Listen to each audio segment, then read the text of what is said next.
You were told to stay below the 3rd floor. A guest needed, I don't care what a guest needed. You were given a direct instruction. Mr. Toe, the dryers on 2 were backed up and Rosa called out sick and stopped talking. The hallway on the 5th floor of the Alderton house went quiet. Luz Bautista stood with her laundry cart, one hand on the rail, the other at her side. Still, the way she had learned to stand still in rooms where the person speaking held the power, and the person listening held everything else. Garrett Toe reached forward and pulled the front pocket of her apron. Hard, the pocket tore at the seam. A small laminated card fell from it and landed face up on the hallway carpet. Your employment with the Alderton house is terminated. Effective. Right now, collect your personal items from the basement and surrender your badge to security. Do not use the guest elevator on your way out. He turned to the man standing behind him. The man who had been standing behind him for the last 4 minutes of the tour, holding his own clipboard, saying nothing. I apologize, Mr. Alcott. This is precisely the kind of staffing problem I've been working to resolve. Performance gaps in the laundry and housekeeping division have been a recurring. The man named Alcott was not listening. He was looking at the floor, at the small laminated card, at the faded image of Our Lady of Casasai, soft at the corners, slightly bleached from 2 accidental runs through an industrial wash cycle. He had an identical one in his wallet. He had carried it for 17 years. Hold that hallway. Hold the silence after those words, effective right now, and the woman standing in it with her hand on a cart she had pushed through 9 years of a building she kept cleaner than anyone who walked through it deserved. Hold the card on the floor. In 3 minutes, a man who has been searching for 11 years is going to bend down and pick it up, and the most expensive mistake Garrett Toe ever made will turn out to be making it in front of the wrong person. Type 777 in the comments and tell us where you are watching from. If stories about giving what you cannot afford and receiving what you never expected move you, like this video, subscribe, and stay until the end. You will not want to leave before the last 2 minutes. Her name was Lourdes Bautista, but no one who loved her called her that. They called her Lulu. Had since she was 4 years old, when her younger brother could not get the full name around his new teeth, and the shortened version stuck with the permanence of things that are accidentally true. She grew up in Batangas, on the western coast of Luzon, in a town that smelled like the sea in the mornings and frying garlic in the evenings. Her mother, Coring, sold babinka at the market on weekends and took in mending the rest of the week. Her father drove a jeepney for 26 years on the same route. They were not poor by the measure of their neighborhood, and they were not comfortable by the measure of anything else. They were people who budgeted in pencil and prayed in ink. Lulu was the eldest of 4. She became a caregiver by temperament before she became one by profession. She was the child who sat with her grandmother during the fever, who remembered which neighbor could not afford rice at the end of the month, who walked the younger children to school even when she was running late herself. She did not think of these things as sacrifices. She thought of them as the obvious thing to do when someone needed something you had. When she was 26, a nursing home in New Jersey offered a sponsored caregiver visa. Her mother packed her bag. Her father drove her to Manila for the flight. At the gate, her mother pressed something into her hand, a small laminated prayer card, Our Lady of Casasai, the patroness of Batangas. The image was already slightly faded. It had been in her mother's apron pocket for 11 years. Dalin Moito, her mother said. Take this with you. Then she said the thing she had been saving, the thing she had written down the night before so she would not stumble on it. Ang pagbibigay na wala kang hawak ay ang tanging bagay na hindi maaring bawin. Giving what you do not have is the only thing that cannot be taken back. Lulu carried the card through customs, through the Newark winter, through 4 years at the nursing home. When the home closed, she stayed in America the way people stay when they have already become something they could not be anywhere else. Her status was complicated for a long time. The process was frightening in a way she described to no one, because describing it made it more real and she needed it to be manageable. She became a citizen at 38. She cried in the US's office, alone in a plastic chair, with the card in her pocket. In between, she had Marco. His father was a good man who could not stay. He went back to the Philippines when Marco was 3, and he sent money when he had it, and they were kind to each other across the distance, in the way of people who have loved each other and accepted what the world did with that love. Lulu did not spend energy on bitterness. She spent it on Marco. Marco Bautista was 23 years old and a second-year medical student at UT Health in Houston. He was small like his mother and stubborn like both of them, and he wanted to be a pediatrician, which Lulu considered the most Marco thing he had ever decided. He called her every Sunday. He called her more often when he could tell from her voice that the week had been hard, which was most weeks, though she tried to modulate for him. Tuition was $28,000 a year. Financial aid covered 14. Lulu covered the rest with 9 years of overtime, a credit card she paid the minimum on, and a budget she revised every month in pencil. Because pencil meant you could erase and try again, and she had never been willing to use a number that felt final. She had worked at the Alderton house since Marco was in undergraduate school. She was the laundry and housekeeping supervisor for the 3rd through 6th floors, the mid-tier rooms, the business travelers, the families in town for medical appointments at the Texas Medical Center down the road. She ran a team of 7. She trained every new hire herself. She knew which machines ran hot, which rooms had drafty windows that guests complained about every winter, which hallway carpet had a pattern of staining because the vending machine on 5 leaked condensation every August. She had been Employee of the Quarter 3 times. The certificate was still on the wall of the basement break room, slightly curled at the corner because the break room had a humidity problem that nobody had fixed. She kept the prayer card in the front pocket of her uniform apron. Every shift, 9 years, she had never once been late. Garrett Toe had been general manager of the Alderton house for 14 months, installed by the previous ownership during the transition period before the sale to Alcott Hospitality was finalized. He was 44, from a hotel management background in Miami, and he ran the Alderton the way a man runs something he considers temporary, with enough effort to look effective and enough distance to avoid accountability. He had never learned the names of the laundry staff. He referred to Lulu's team in meetings with the front-of-house managers as the basement. The ownership visit had been scheduled for 6 weeks. James Alcott, CEO of Alcott Hospitality, was conducting a property tour of all 14 hotels in the recently acquired Texas portfolio. The Alderton house was the smallest. It was also the one where a staff audit, 4 months earlier, had flagged something in the employee roster that made James stop scrolling and read the same name 3 times. He had not told Toe what he was looking for. Toe had spent the 6 weeks before the visit constructing a version of the Alderton house that bore the closest possible resemblance to a magazine spread. New floral arrangements in the lobby. A photographer for the team headshots he would send to corporate. A reordering of staff assignments that he presented as a performance optimization, and that was, in practice, a removal of every employee he considered aesthetically inconsistent with the image he wanted the owner to see. Lulu's team was reassigned to the basement for inspection week. Laundry, supply inventory, service corridor maintenance.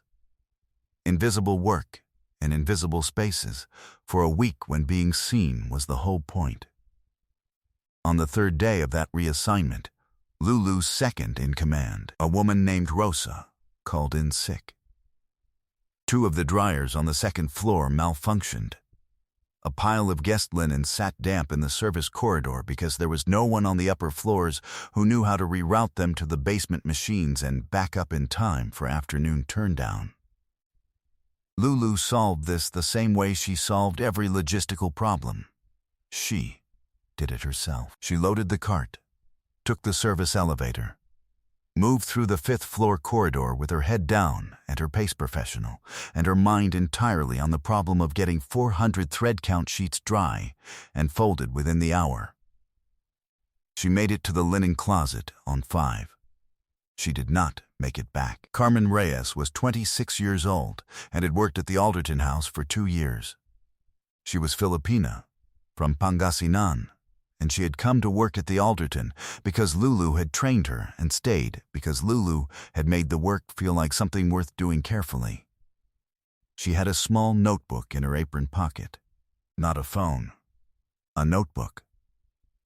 Because she had learned from Lulu that the things you write by hand are the things you actually remember. She had been writing in it for 14 months, since the first week Toei arrived, and she began to notice the pattern of his decisions. She was on the 5th floor, 3 doors down from the linen closet, when she heard Toei's voice in the corridor. She did not come out immediately.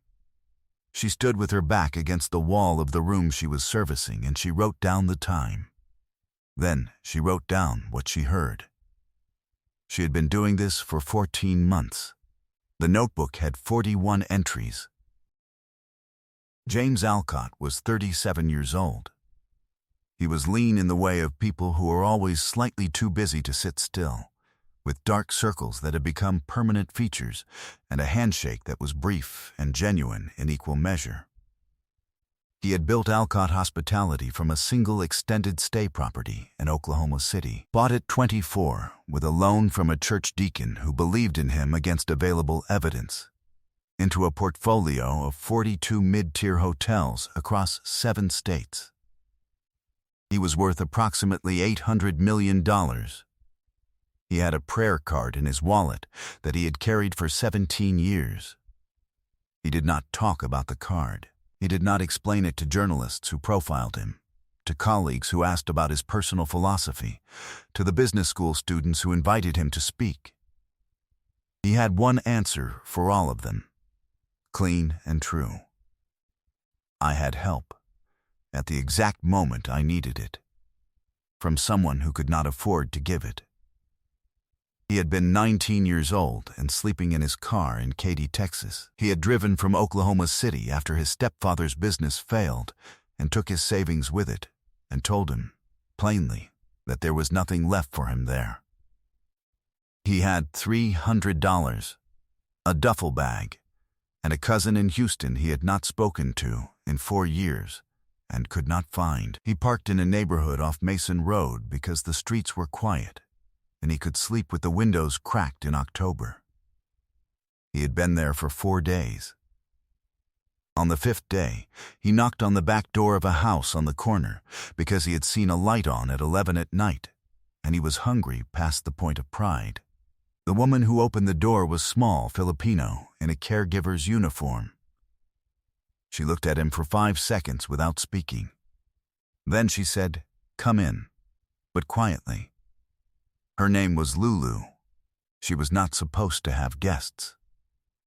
The homeowner, a retired banker named Whitmore who traveled frequently for medical treatments, had specific house rules about the property when he was away. No visitors, no exceptions. She broke the rule every night for 8 weeks. She fed him from the kitchen. Real food, rice and eggs, sometimes the leftover soup she made for Whitmore that he barely touched. She let him use the shower. She did not ask many questions. When he started to talk about Oklahoma, about his stepfather, about the way failure had arrived in his life so quickly that he had not yet figured out what it meant, she listened the way a person listens when they are not waiting for their turn to speak. On the third week, she called a contact at a vocational training center and described him, without using his name, young man. Smart, no direction yet, needs something to move toward. The contact told her about a construction trades program with a paid apprenticeship stipend. She wrote down the address and slid it across the kitchen table. On the fifth week, she called a church on Westheimer that ran a transitional housing program. She described him again. She asked if they had space. They did. She told him that night, quietly, while Whitmore slept upstairs. He moved into the church housing on a Thursday. He came back on Friday to say goodbye. She was asleep in the chair in Whitmore's living room, still in her uniform, a rosary in her hand. He did not wake her. He left the way young people leave when they are moving towards something and are afraid that stopping will cost them momentum. He told himself he would find her later when he had something worth bringing back. Later became 11 years. In the kitchen of Whitmore's house, the night before James left, Lulu had taken the prayer card from her apron pocket and set it on the table. "Mogdala Kanito," she said. "Take this with you." He had tried to refuse it. She pushed it back. "Ang pagbibigay ng wala kang hawak ay ang tanging bagay na hindi maaring bawain." He did not speak Tagalog. He asked her what it meant. She translated it simply. Giving what you do not have is the only thing that cannot be taken back. He put it in his wallet. It had been there ever since. When his company acquired the Alderton house 14 months ago, the portfolio manager sent him the standard staff roster: names, hire dates, photographs, department assignments. He was in the back of a car on the way to an airport when he scrolled through it. He almost missed her. The photograph was small. Her hair was shorter now, more gray. She was looking slightly off-center, the way people look in ID photos when they are uncertain whether to smile. But her face. He had looked at her face through the back window of a borrowed kitchen every night for 8 weeks. He knew her face. He read the name. Lourdes Bautista. Laundry supervisor. Hire date: 9 years ago. He read it 3 more times. Then he put his phone down and looked out the car window and did not say anything for a long time. He called his chief of staff. The Houston property. The Alderton. "I want to do the inspection myself. Don't send the regional team." He had been waiting 4 months to get to Houston. He had not told Toe what he was looking for. He had not needed to. The card fell face up on the carpet. James Alcott stopped mid-sentence. He had been saying something about the corridor lighting, something he no longer remembered, something that no longer mattered. He looked at the card. Our Lady of Cassese. Faded, soft at the corners. The lamination slightly bubbled at one edge from the industrial heat. Toei was still talking, something about performance gaps, something about the laundry division. The words moved past James like weather. He crouched down and picked up the card. He held it in his palm. Then he reached into his inside jacket pocket and took out his wallet. He opened it, removed a second card, slightly less faded, better protected, but identical. Same image, same size, same soft corner on the left side where he had handled it most. He held both of them. He looked up at the woman standing with her hands on the cart, still, watching him with the expression of someone who is waiting for a consequence and has practiced not flinching. He looked at her name badge. Lourdes, Lulu. His voice, when it came, was not what Toei expected. It was not controlled. It was not corporate. It was the voice of a 20-year-old boy standing in a kitchen in Katy, Texas, with a bowl of rice that he had not earned, eating it as slowly as he could to make it last. "You kept it," he said. Lulu looked at him. "The card. You kept it." She looked at the two cards in his hand, at the one that was hers, at the one that was not. Something moved across her face slowly, the way recognition moves when it has to travel through 17 years to arrive. "The boy," she said. "The boy." He stood. He was not trying to hold his face together anymore. He was not succeeding. "I've been looking for you since I was 26. I didn't know your last name. I didn't know where you went after Whitmore's house. I hired a pie twice. I put a post on every Filipino community forum I could find. I described you to everyone who would listen." His voice broke on the last word, and he let it break. "And 14 months ago, my team sent me a staff roster for this property, and I saw your face on page 11. Toe said, "Mr. Alcott." "I don't understand what." "Miss Toe." "Toe." James did not raise his voice. He did not need to. "You just terminated the woman who saved my life. In front of me. While I was standing 4 feet away." He looked at him for one long, flat second. "Please stop speaking." Toe stopped speaking. James held Lulu's card out to her. She took it. Her hands were shaking, not from fear, from the specific tremor of something enormous arriving after a long time of not expecting it. "I have the same card," James said. "You gave it to me the night before I moved into the church housing. You translated the back of it for me." He looked at her. "I still know the words." Lulu pressed the card against her chest with both hands. Down the hallway, 3 doors away, a door opened a crack. Carmen Reyes stood in the gap, notebook in her apron, watching. She did not move. She did not write anything down. For the first time in 14 months, she did not need to. They talked in the hotel's private dining room.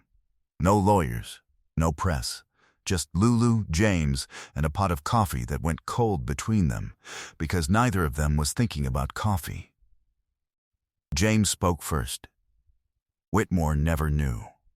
No, he was away most of those weeks.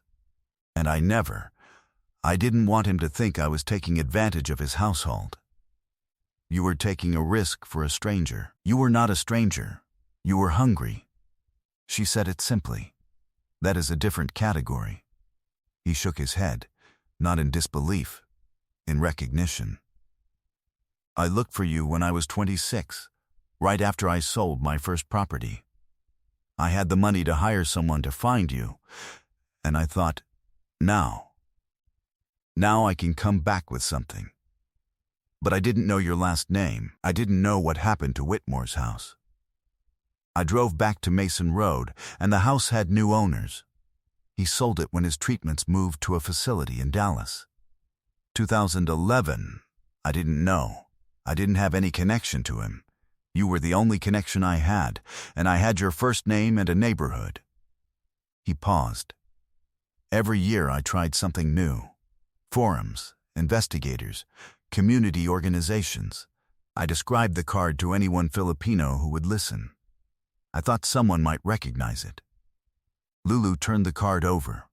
On the back, in her mother's handwriting, faded but present, the proverb. The words her mother had given her at the gate. She wrote it on the back before she laminated it. Lulu said, "My mother. She made 3 of them.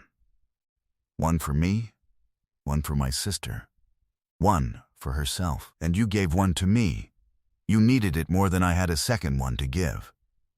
She looked at him. "That is also a different category." James set down his cup.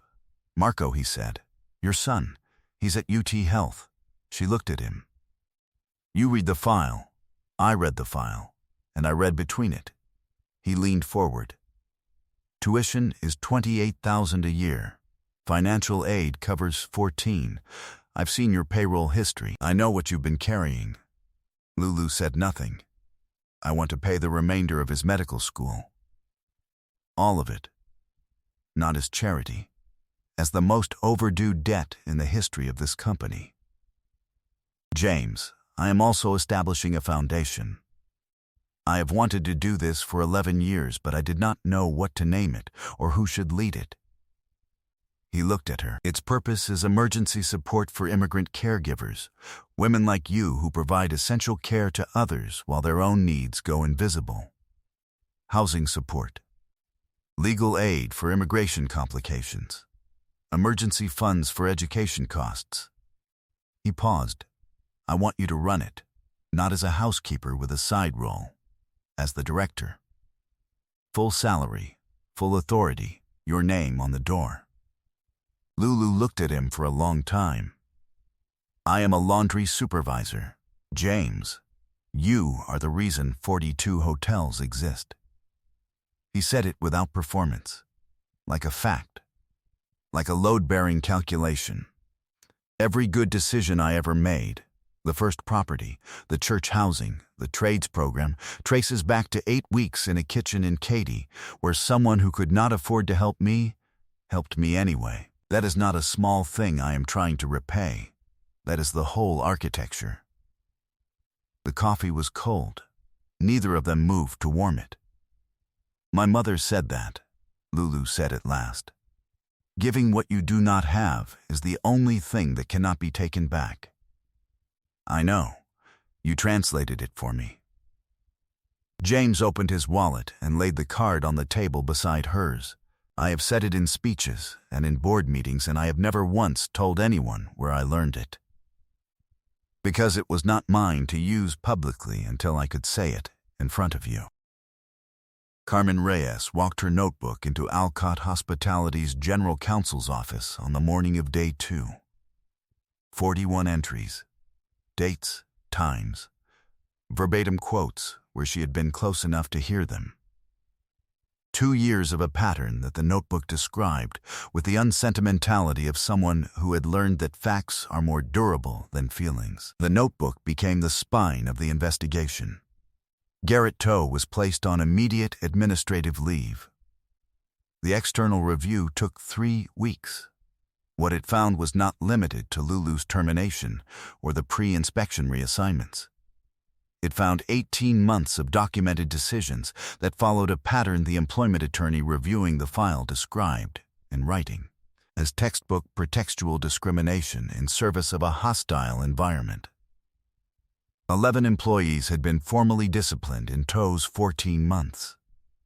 9 of them were from the Philippines, Mexico, or Central America. 6 had filed internal complaints. Every complaint had been logged, acknowledged, and then quietly closed with a notation of resolved by management. The complaints had not been resolved. They had been buried. Toe was terminated. 3 former employees filed EOC complaints within the month. Alcott Hospitality did not contest a single one. James's instruction to counsel was 4 words: settle fairly and fast. The settlement figures were not disclosed. The letter of apology was. It went out on company letterhead, signed by James Alcott personally, to every employee who had filed a complaint, and to every employee who had not filed one, but whose file showed a pattern of targeted discipline. There were 14 letters in total. Carmen Reyes received one. She framed it. The Alderton house had a new general manager within 30 days, a woman named Patricia Sandoval, who had spent 20 years in hospitality operations and had a reputation, in every property she had managed, for learning the names of every member of every department before her first week was out. On her first morning at the Alderton, she walked the basement. She shook every hand. She asked everyone the same question. What is the one thing about this building that you know and nobody upstairs knows? She wrote the answers in a notebook. She fixed 7 of them in the first week. The service entrance policy was abolished on day 1. Every employee entered through the front door. The employee recognition wall in the lobby was restored and updated. The basement break room received a working microwave, a new coffee maker, and for the first time in 9 years, a window, a single frosted pane cut into the exterior wall by a contractor Patricia hired personally. Because she had stood in the break room for 3 minutes and felt what it was to spend a shift without natural light. Small things matter when you have spent 9 years being told you do not deserve them. Marco Bautista found out on a Sunday evening, which was when his mother called. She did not tell him on the phone. She sent him a message that said, "I need to tell you something, but I want to see your face when I tell you. Can we video call?" He called her back in 40 seconds. She told him about James, about Katy, Texas, about the 8 weeks, the kitchen, the prayer card, about the hallway on the 5th floor, and the card falling face up on the carpet, and the man in the navy suit crouching to pick it up. She told him about tuition. Marco was quiet for so long that she thought the call had dropped. Then he said, "Mom, you fed a billionaire out of Mr. Whitmore's refrigerator and didn't even tell me. He was not a billionaire then. He was a hungry boy. He was a hungry boy who grew up to be a billionaire. That is not why I fed him." "I know, Mom. That's the whole point." His voice cracked. That's the whole point. She could hear him trying to hold it together the way he had been trying to hold things together since he was 9 years old, and she first explained to him that their family's version of safe was a different shape than some other families' versions, but it was still safe. He did not hold it together. Neither did she. They stayed on the call for 40 minutes after that, talking about nothing, about his rotation schedule, about the weather in Houston, about whether she wanted him to come home for the weekend. He came home the following Friday. He brought 2 bags of groceries and cooked her dinner, badly, the way he always cooked when he was trying to do something for her and did not know what else to offer. She ate everything. The Bautista Caregiver Support Foundation launched in the spring, named by James over Lulu's protest, and accepted by her when he pointed out that her mother had named her things without asking permission either. The foundation operated from a small office off Westheimer Road, 3 blocks from the church that had housed James Alcott when he was 20 years old. The address was not accidental. Its mission: emergency support for immigrant caregivers navigating the specific crises that fall between the cracks of every other support system. Immigration legal aid, emergency housing funds, education costs for the caregiver's children, re-entry employment support when a caregiver's job ended the way Lulu's almost had, quickly, without warning, by the decision of someone who considered invisibility a management tool. In its first 8 months, the foundation assisted 63 women. 41 of them were Filipina. One of them was a woman from Iloilo who had been working as a night shift caregiver for 4 years with a visa complication that had been paralyzing her for 2 of them. She came to the foundation office on a Tuesday, small and frightened, and sat across from Lulu at the desk, and Lulu pushed a cup of tea across to her and said, "Tell me what you need. We will figure out the rest." The woman looked at the cup, then at Lulu's face. Then she began to talk. Lulu listened the way she had always listened, without waiting for her turn. The prayer card was in her apron pocket. The same apron. The same pocket, re-sewn at the seam after Toe ripped it, by Carmen Reyes on the morning after the hallway. Carmen had brought a needle and thread from home and done it in 5 minutes and handed it back without ceremony. Lulu had put it on. She had not taken it off since. On a Wednesday evening in November, Lulu sat in a booth at a restaurant on Westheimer, not fancy, the kind of place with laminated menus and good rice, across from James Alcott. No press. No lawyers. 2 cups of tea and a plate of pancit that James had ordered, with the confidence of a man who has been practicing the pronunciation for 17 years. He had gotten it right. They did not talk about the foundation, or the hotel, or tow.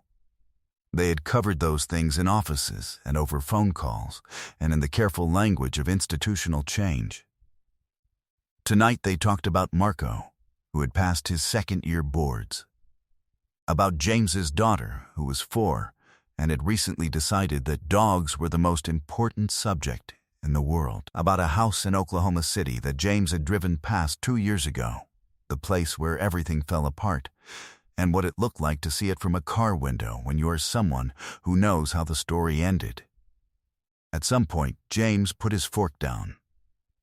"I have wanted to ask you something since the first night in the kitchen. I was too young then and too afraid of the answer." "Ask. Did you know? When you opened the back door, did you have any sense of what? Of who I might know?" Lulu said simply. "You were a boy at a door at 11 o'clock at night who had not eaten. That was enough?" She picked up her tea, set it down, looked at him with the patient directness of a woman who has given the same answer in many different rooms and has never needed it to be complicated. "That is always enough." James was quiet for a moment. Then he nodded. The same nod from the kitchen. The same nod from the night she pushed the program address across the table. The nod of a man receiving something he does not know how to match, but is determined not to waste. They finished the pancit. Outside, November in Houston, warm enough for short sleeves, cool enough to feel like something ending and something beginning. Lulu's bus stop was 2 blocks north. James offered a car.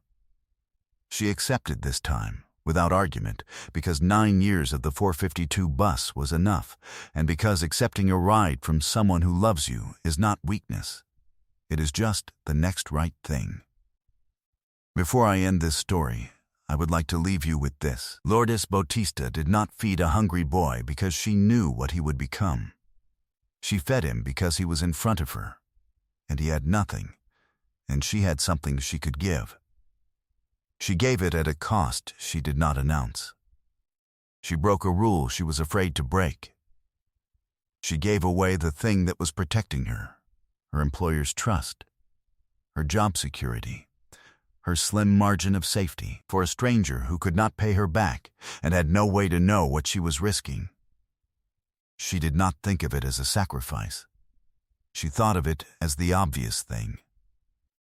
That is the most important sentence in this story. Not the billionaire, not the foundation, not the card on the carpet, the obvious thing. Because most of us, when we see someone who needs something we have, go through a calculation. We weigh the cost. We consider the risk. We think about what we cannot afford to give. And sometimes the calculation comes out right, and sometimes it doesn't, and sometimes we give anyway, because something in us knows that the math was never the point.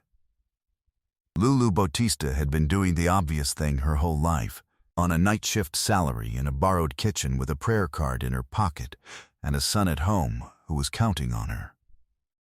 The giving that costs you something is the only kind that lasts. Her mother told her that. On a pier in Batongas, on the morning she left. If this story moved you, share it with someone who needs it today. Like this video, subscribe to this channel, and we will see you in our next story.